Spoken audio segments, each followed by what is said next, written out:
Modern society has made it extremely difficult to be a man. Just being honest, if you look at my old content, I myself was becoming very brainwashed by all these ideas and concepts. I bought into the whole idea that men should be more soft and more feminine, and that us men, we've had it wrong all this time. Being competitive, aggressive, more stoic, it's all wrong. Leading a family is wrong. Dedicating your entire life to one woman and being faithful to her is, it's all wrong, right? It's boring. It's a wild world that we live in.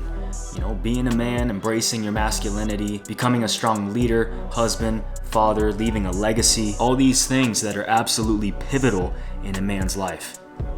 They're not taught in schools. They aren't taught on TV, social media. Men these days are taught to enjoy the rewards of manhood, yet accept the responsibilities of a young child. A man's greatest joy used to be his wife, used to be spending time with his family, showing his sons the way and what it means to be a man. Family was celebrated. Now divorce is celebrated. Giving up the second things get tough. Yeah, that's healthy. Hookup culture. Yeah, that's healthy.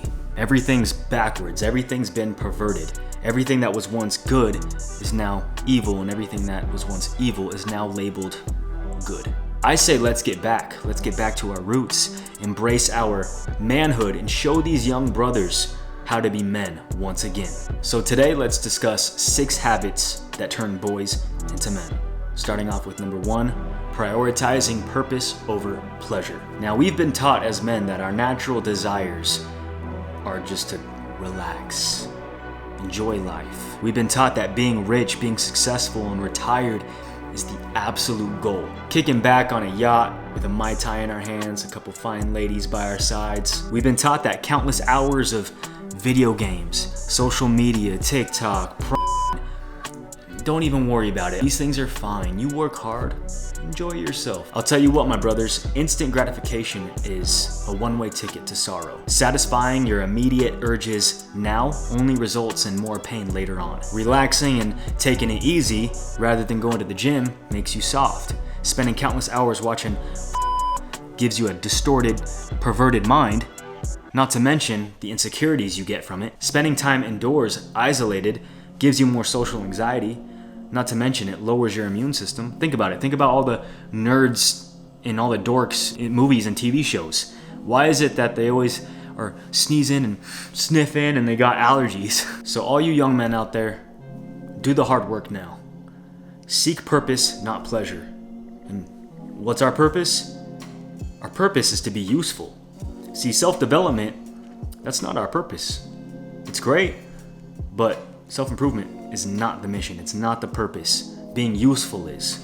Self-improvement is just the vehicle that allows us to be more useful. It allows us to pass down knowledge and wisdom to the next man. Number 2, responsibility and accountability. Both are similar, but also drastically different. They're pretty much like cousins, and they need each other, and you need both. I've said it before, right? Young men, they need more responsibility in their life. The more you as a young man just have stuff going on, the more your schedule is just jam-packed, and the more busier you are, the more you exhaust yourself with purpose, the less you'll exhaust yourself with pleasure and useless things. However, you can't just stop at being responsible. That's only half of it.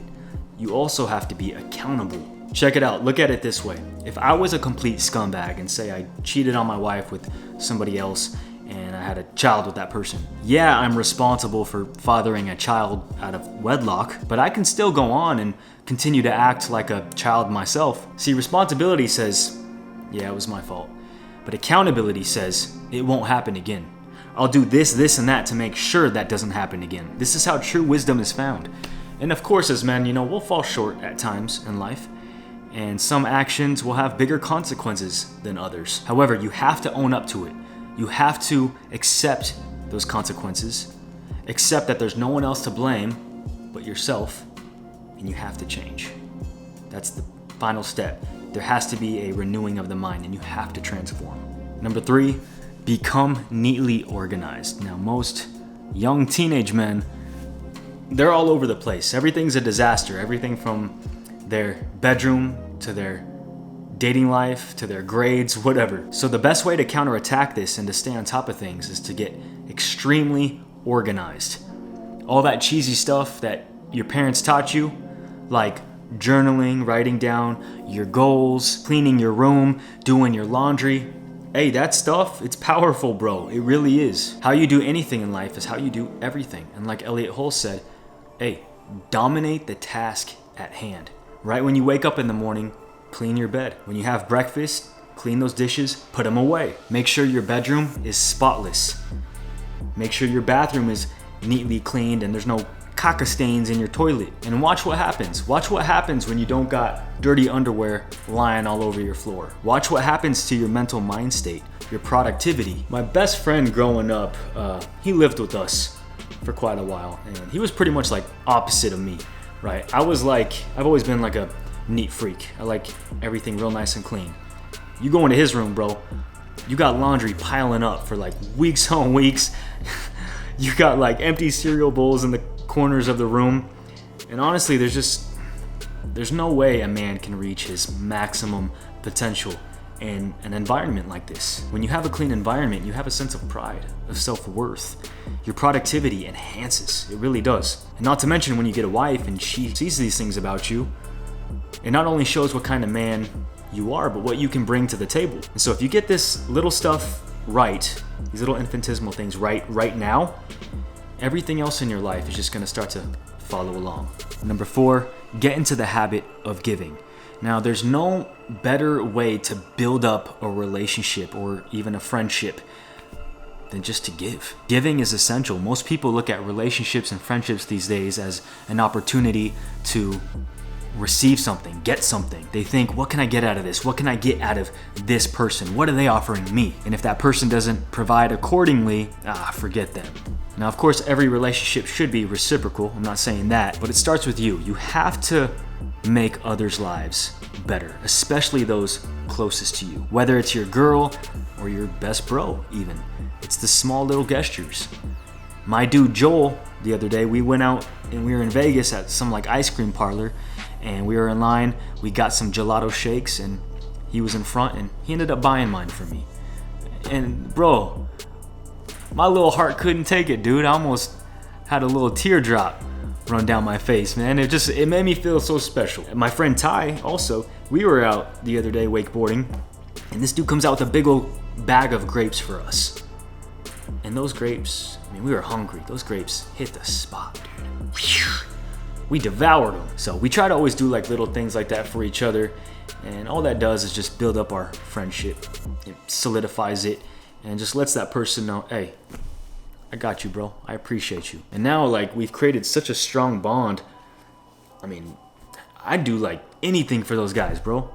Really. And it doesn't always have to be about money either. Like my friend Ty, when I'm out of town, he'll help take my dog out to go to the bathroom, just to help me out, right? Everyone's always just looking out for each other and offering something, giving something, whether that's time, money, or just a word of encouragement. Which now this kind of leads me into number 5, which is having like-minded friends that are mission focused.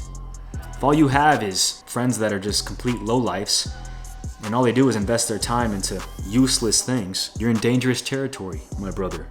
I can't tell you how many times I've had good solid friends in my own life who, once they started hanging out with the wrong crowd, over time, slowly but surely, their life just started spinning out of control.